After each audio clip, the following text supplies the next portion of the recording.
uses a round of applause to deliver his keynote address. General Irabhor, sir.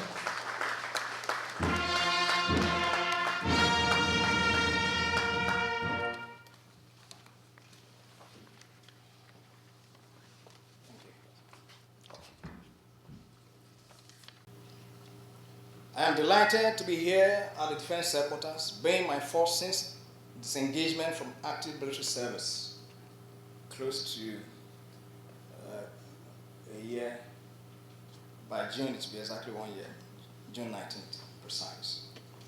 Let me therefore congratulate the Chief of Defense Staff and the service chiefs for all the efforts at keeping the peace in partnership with other stakeholders, as well as effectively administering the armed forces. The challenges are obvious, and I'm glad to observe that you are expectedly weathering the storm. Please do keep it up. The operations of the armed forces to rid the nation of crime and criminality have continued relentlessly. Every passing day in these operations manifests the imperatives of jointness. The organization of this conference, therefore, is the right thing to do. I am hopeful that the outcome of the deliberations will deliver greater effectiveness and efficiency of the armed forces of Nigeria. As commanders, you are problem solvers. In solving problems, challenges are to be seen as opportunities.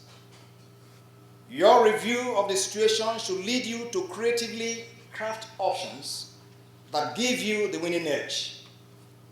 It is not expected that you just occupy space, groveling over your limitations amongst several other issues. You must stay focused on your core mission and deliver the operational objectives. The situational awareness within your areas of responsibility must be of interest to you. More than ever before, the threats will continue to evolve, and I'm glad the CDS touched on it, as well as the Chief of Defense Training and Operations. The tactics of the adversary is non-linear. You must expect wicked problems that will not offer you the luxury to work at your pace. Accordingly, you must be adaptive. Your solutions and approaches cannot be linear.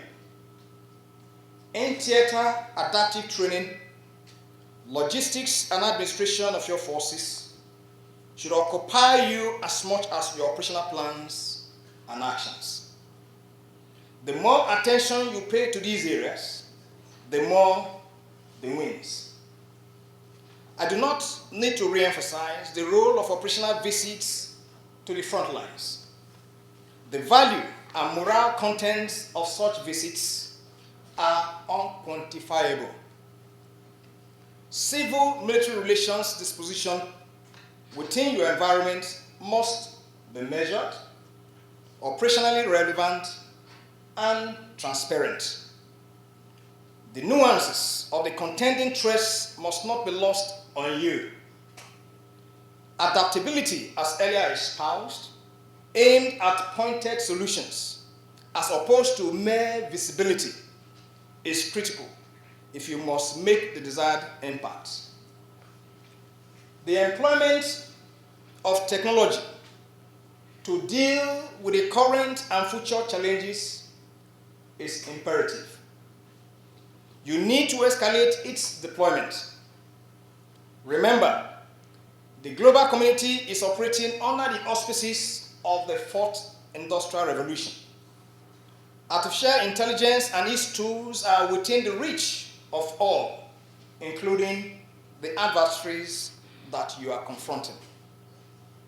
The value of GIWA 2 projects within effective operations matrix is enormous. I urge you to fully exploit for the good of the armed forces operations. The recent sad occurrence in Okuama where we lost our gallant and very committed officers and soldiers, requires further analysis and conversation.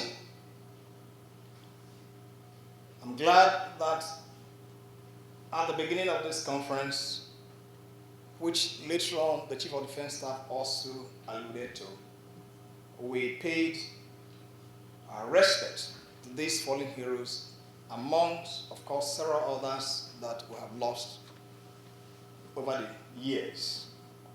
And I think it's the right thing to do.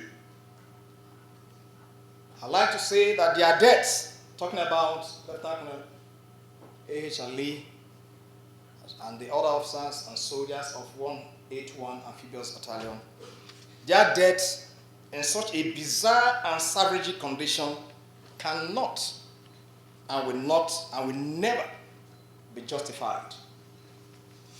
The perpetrators of this heinous crime must be made to face the full wrath of the law.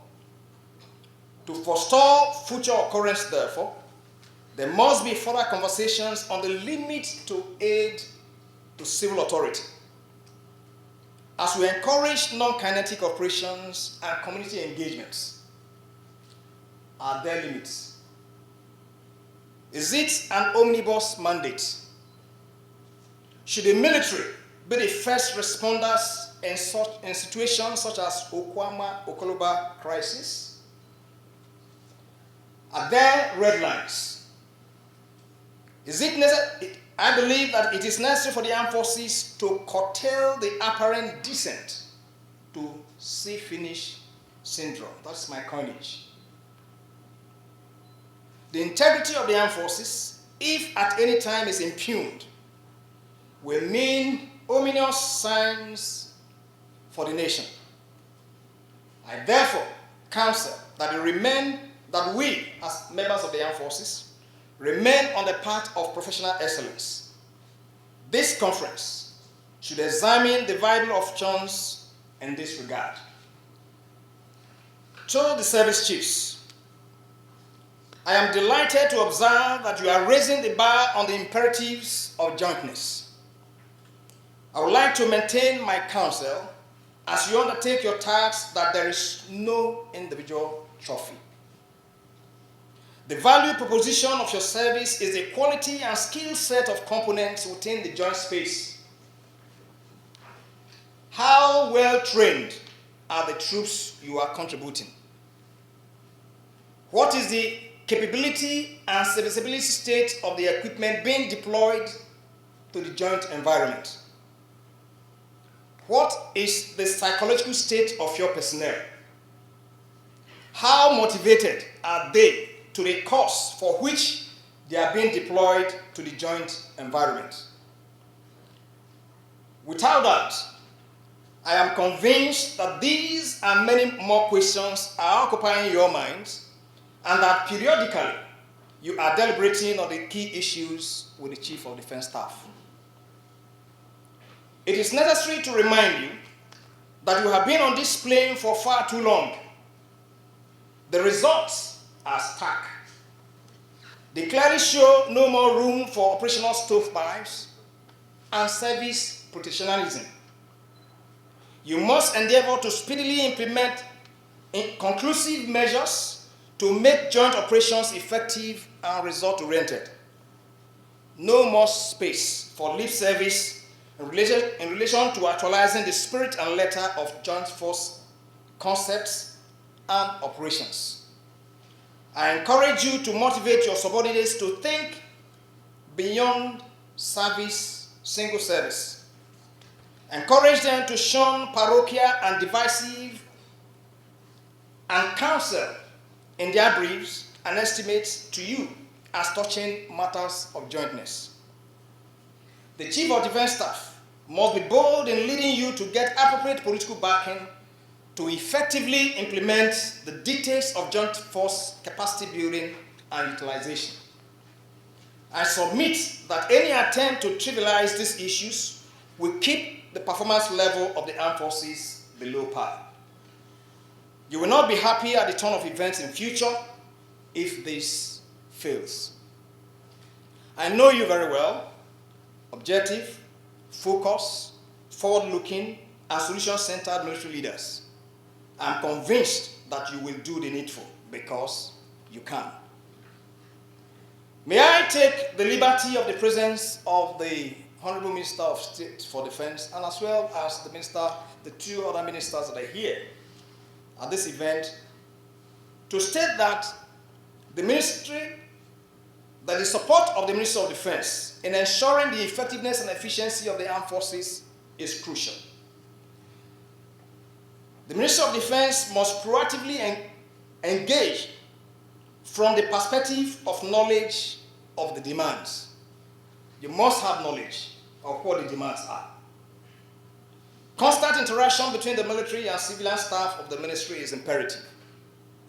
The interaction should be qualified and aim to add value to the workflow of the military component, who are the face of effectiveness of our defense and security architecture. The implementation of the planned mixed money of the Ministry of Defense is long overdue. The Honorable Minister of State for Defense, sir, I'm keen, along with the Minister for Defense, I'm keen to see this happen during your tenure at the ministry. Perhaps it is equally apposite for me to mention that this present Armed Forces headquarters complex is no longer tenable to accommodate the headquarters of the Armed Forces. This is in the light of the current challenges that we face. You are really at the heart of the city center. This place is not tenable. And if it's not tenable, then I wonder how operations can be driven right in the various theaters. Please, I encourage that you commence the construction of a befitting headquarters in a unique location. The project has medium and long-term operational value. By the way, permit me to equally take the liberty of the presence of the ministers that are here, especially the Minister of State for Defense, as well as the Minister for Foreign Affairs, to send a congratulatory message to Mr. President, Commander-in-Chief, over the recent decision by ECOWAS to lift sanctions earlier imposed on Niger, Mali, and Burkina Faso. The new approach of dialogue is the way to go. This is considering the implications for Nigeria, and in particular, the Armed Forces of Nigeria operations against various threats. The Chief of Defense Staff has actually covered the fact that, and of course, the Chief of Defense Training Operations, the fact that the porous borders and the need for us to have inclusiveness in our operational engagement with all our neighbors and even those beyond our borders within the sub-region and the region at large. There is need to strengthen the inclusive sub-regional military approach to dealing with the contending security issues. I equally appreciate the support of Mr. President to the Armed Forces of Nigeria. Whereas there is no other choice as Commander-in-Chief to continuously give the needed support and direction to the Armed Forces, I am not oblivious of the need to encourage Mr. President not to be weary in this regard. Being seized of these issues, I would like to join to commend His Excellency Mr. President for the bold initiatives. However, it will be very remiss of me if I fail to let you know that it is a long haul. It is truly a long haul. The support to the Armed Forces is a long haul. There are no quick fixes. I believe that beyond the press, perhaps the details can be expounded. It is necessary to escalate the support. Defense and security is not cheap, but the requirement pales very deeply when you factor the cost of the reverse. Therefore, Mr. President, assuredly, at the end, you will be proud of the support to the Armed Forces of Nigeria. You will stand tall as the Commander-in-Chief. Now, because we're also dealing with commanders from the field and a few staff officers here, before I end this address, I'd like to share a practical experience, given that my whilst as CDS, my immediate predecessor, is also here. I served in the Northeast at various times, but in particular as the theater commander, and thereafter crossed over to the multinational joint task force. And after my tenure, I was posted to this headquarters as the Chief of Defense Training Operations. And incidentally, the representative of the National Security Advisor is also here. So perhaps you may also have an idea of some of the things I'm going to speak about. At the time I reported here, he was now the theater commander of Operation Lafayette Dole, and General Loni Shaki was the Chief of Defense Staff. And of course, came over, visited the theater, a whole lot of discussions were held, and he made presentations to the CDS and the service chiefs at the time. So many issues were discussed. And that led us back to the headquarters here, and I approached the CDS. And I told him, sir, we have just returned from Maiduguri.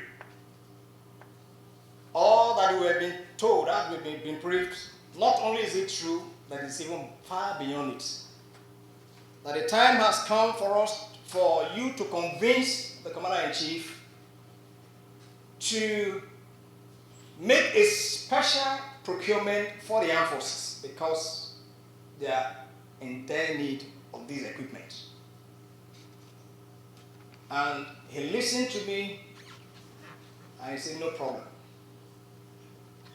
And after a week or thereabout, I came back to him. I said, sir, have you had the discussion with Mr. President? He said, yes, he has, and that he's been asked to come back.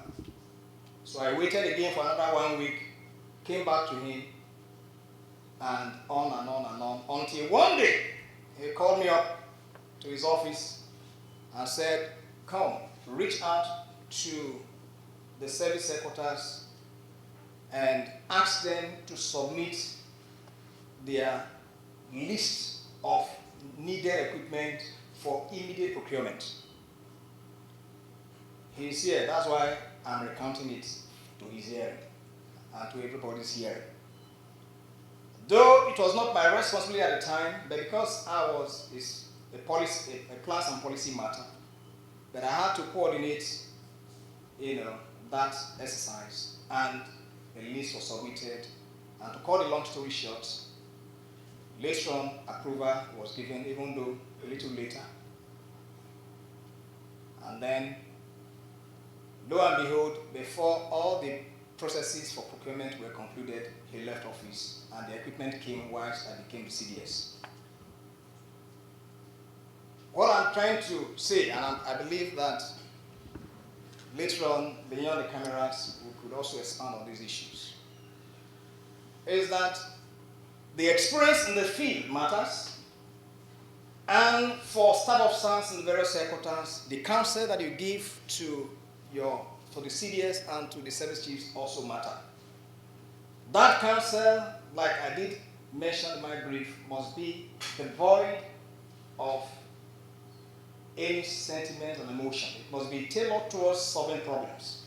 We are here to look for solutions to problems. So that at the end of the day, not only are we seeing an incremental effectiveness and efficiency of the armed forces, we are seeing the problem reducing. And I'm glad that even though the problems are reducing, even though the problems are still there, but of course they are reducing in intensity. And I'm hopeful that one day we will see the end of every form of insecurity in our country. So on this note, I would like to thank the Chief of Defense Staff and the entire armed forces. The armed forces remain our constituency for life. Be assured that your pains in active service are our pains in retirement.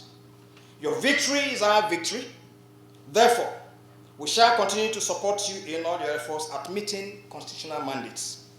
I remain proud of this noble community, wishing you the most resounding outcome of this conference. Thank you, and God bless.